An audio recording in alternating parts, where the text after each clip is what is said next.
So when does a company start to look for go-to-market fit?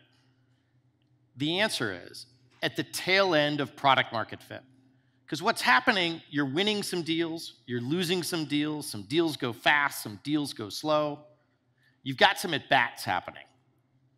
This is the chance to pay really close attention and learn. Because this is where the universe is actually teaching all of us a lesson.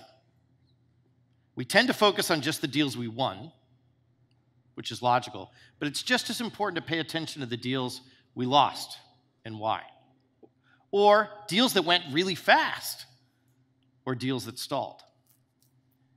These patterns are incredibly important to sort of seeing the forest for the trees. Because, I've been in your shoes, early stage startups are tough, you're just trying to survive. In many ways, you're like a lumberjack out in the forest just trying to chop down trees. And you're so focused on chopping down the trees, you kind of miss the forest. It's easy to do. So how do you kind of take a step back and try and find these patterns?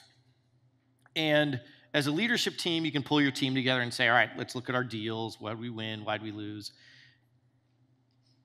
Our recommendation is have that conversation. Get systematic with your team about taking 20 deals, 30 deals, 10 deals. Doesn't really matter, just enough to give you a real sample. And look at sort of happy customers that you won and churn customers or ones you lost. Like, who is the buyer? Why did they buy? But just as importantly, like, why now? Why did they say, I'm going to buy now and not wait a year? For deals you lost, why did they stall? Why did they lose? And also pay attention to how you found them and what was sort of the sales engagement you used to win them. Because these are the patterns that start to inform what becomes your go-to-market playbook. Who is your ideal customer profile? Why? What was the urgency? How did that customer decide? And how did we find them?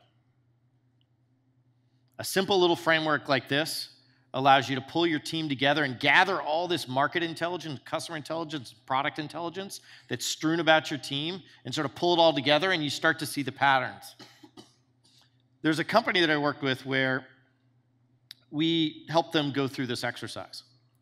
And they sold analytics to a certain type of marketing organization. But when we found what deals got really big, the interesting thing is that it was because the demand generation team was in the meeting. They hadn't noticed that pattern because they were so busy selling to another part of the marketing organization, which was sort of their initial thesis, that they kind of missed the pattern where a couple of the deals got really big because there was somebody else there. So they were thinking about their go-to-market playbook incorrectly. They changed their inside sales call scripts, they changed some of their target marketing, they even changed some of their product based upon sort of finding that pattern.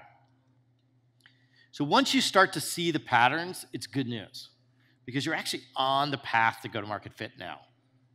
And it's stressful, it's confusing, there's a lot of signals going on. Sometimes you're trying to figure out what's a pattern, what's a signal, and what's noise, but just stay at it. Because as you get more and more at bats, things will start to emerge.